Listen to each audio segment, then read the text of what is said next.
Hello friends, welcome to Kundrathur சமையல். இன்றைக்கி நம்ம குன்றத்தூர் சமையலில் குக்கரில் மசாலா தக்காளி சாதம் எப்படி செய்யலாம் பார்க்கலாம் ஃப்ரெண்ட்ஸ். பிரியாணி சுவையிலேயே மசாலா தக்காளி சாதம் செய்ய போகிறோம் ஃப்ரெண்ட்ஸ். ரைஸ் வந்து ட்ரையாக இல்லாமல் மசாலாவோட தக்காளி சாதம் எப்படி செய்யலாம் பார்க்கலாம். ஸோ வீடியோவை ஸ்கிப் பண்ணாமல் பாருங்கள். நம்ம சேனலை சப்ஸ்கிரைப் பண்ணுங்கள். நம்ம வீடியோ உடனுக்குடன் வரணுமா, பெல் ஐக்கனை கிளிக் பண்ணி பக்கத்தில் இருக்க ஆல் பெல்லை கிளிக் பண்ணிக்கோங்க. ஒரு குக்கர் வச்சுருக்கேன். குக்கரில் ஒரு 4 குழிக்கரண்டி ஆயில் ஆட் பண்ணியிருக்கேன். ஒரு சின்ன துண்டு, ஒரு 2 துண்டு பட்டை ஆட் பண்ணிக்கோங்க. அதிகமாக பைசஸ் ஆட் பண்ண தேவையில்ல, பட்டை மட்டும் ஆட் பண்ணிக்கிட்டால் போதும். இப்போ பட்டை லைட்டாக முருங்கின பிறகு வெங்காயம் ஆட் பண்ணிக்கலாம். பெரிய சைஸ் வெங்காயம், ஒரு வெங்காயம் கட் பண்ணி எடுத்துருக்கேன், ஆட் பண்ணிக்கலாம்.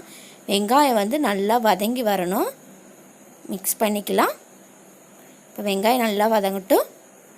இப்போ பாருங்கள், வெங்காயம் இந்த அளவுக்கு நல்லா வதங்கிட்டு இப்போ 1 டேபிள் ஸ்பூன் இஞ்சி பூண்டு பேஸ்ட் ஆட் பண்ணிக்கிறேன்.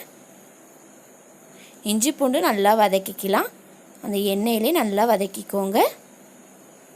தக்காளி சாதத்துக்கு வந்து நம்ம தக்காளி தான் அதிகமாக ஆட் பண்ணிக்கணும். இப்போ இஞ்சி பூண்டு நல்லா வதங்கிட்டு நான் 4 தக்காளி நல்லா பழுத்த தக்காளியாக கட் பண்ணி எடுத்துகிட்டு வந்திருக்கேன், ஆட் பண்ணிக்கலாம். அதிகமாக தக்காளி சேர்த்துட்டா புளிப்பு சுவை வந்துடும். ஒரு வெங்காயம் ஆட் பண்ணிங்கன்னா 4 தக்காளி ஆட் பண்ணிக்கோங்க, கரெக்டாக இருக்கும். இப்போ வதக்கிக்கலாம்.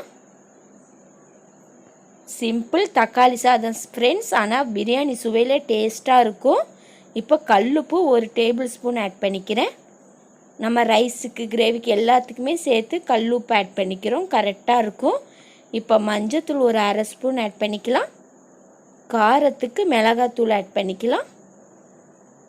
1 ஸ்பூன் மட்டும் நான் காரத்துக்கு மிளகாத்தூள் ஆட் பண்ணியிருக்கிறேன். நீங்கள் காரம் கம்மியாக சாப்பிட்டீங்கன்னா இன்னும் கொஞ்சம் கம்மி பண்ணிக்கலாம், ஆனால் இந்த 1 ஸ்பூன் வந்து கரெக்டாக இருக்கும்.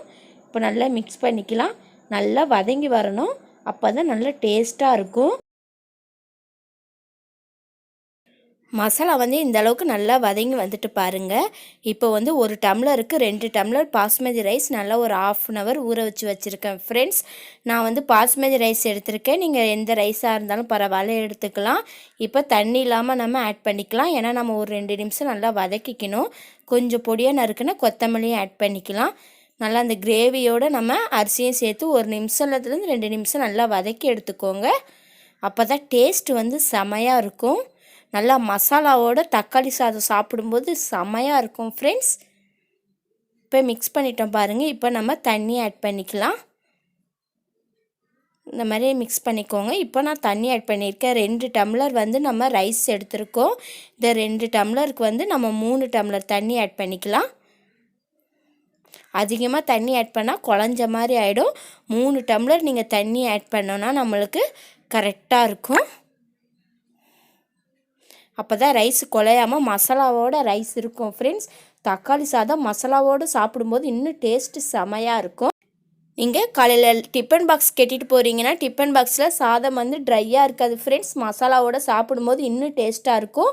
உப்பு காரம் எல்லாமே செக் பண்ணிக்கோங்க, கரெக்டாக இருக்குது. இப்போ ஒரு 3 விசில் வச்சுட்டு வந்துடுவோம். அதிகமாக விசில் விடாதீங்க, குழஞ்சிரும். 3 விசில் வச்சுக்கோங்க, கரெக்டாக பர்ஃபெக்டாக ரைஸ் வந்து வெந்துடும்.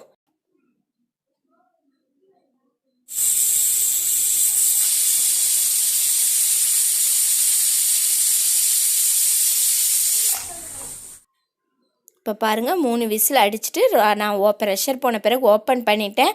எவ்வளோ சூப்பராக ரைஸ் வந்திருக்கு பாருங்கள் ஃப்ரெண்ட்ஸ். நம்ம நல்ல மசாலாவோடு இருக்குது பாருங்கள். ரைஸ்லாம் உடையில பாருங்கள். நல்லா மசாலாவோட தக்காளி சாதம் பார்க்கவே செம்மையாக இருக்குது. இப்போ மிக்ஸ் பண்ணிக்கோங்க. ரைஸ் எடுத்து விட்டுக்கோங்க. 3 விசில் வச்சா கரெக்டாக இருக்குது பாருங்கள். அடி பிடிக்கல பாருங்கள். நீங்கள் லன்ச் கட்டிட்டு போகும்போது கூட ட்ரை ஆகாமல் ரைஸ் நல்லா சூப்பராக இருக்கும் ஃப்ரெண்ட்ஸ். இப்போ நம்ம ஒரு பிளேட்டில் ட்ரான்ஸ்ஃபர் பண்ணிடலாம். சாப்பிடவே சூப்பராக இருக்கும். சிம்பிள் மெத்தடில் ப்ரெஷர் குக்கரில் தக்காளி சாதம், அது மசாலாவோட தக்காளி சாதம் செஞ்சுருக்கோம் ஃப்ரெண்ட்ஸ். இதுக்கு வந்து நீங்கள் அப்பளம் வறுத்து சாப்பிட்லாம், இல்லைன்னா வெங்காய ரைத்தா வச்சு சாப்பிட இன்னும் டேஸ்ட்டாக இருக்கும். இது கூட நான் வெங்காய ரைத்தாவும் வச்சுருக்கிறேன். குக்கரில் தக்காளி சாதம் அதுவும் நல்லா மசாலாவோடு செஞ்சுருக்கோம் பாருங்கள் ஃப்ரெண்ட்ஸ். நீங்களும் இதேமாதிரி செஞ்சு பாருங்கள்.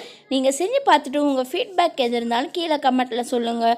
இவ்வளோ நேரம் வீடியோ முழுமையாக பார்த்ததுக்கு மிக்க நன்றி ஃப்ரெண்ட்ஸ். எங்கள் சேனல் பிடிச்சிருந்தா சப்ஸ்கிரைப் பண்ணுங்கள், லைக் பண்ணுங்கள், ஷேர் பண்ணுங்கள், பெல் ஐக்கானை கிளிக் பண்ணுங்கள்.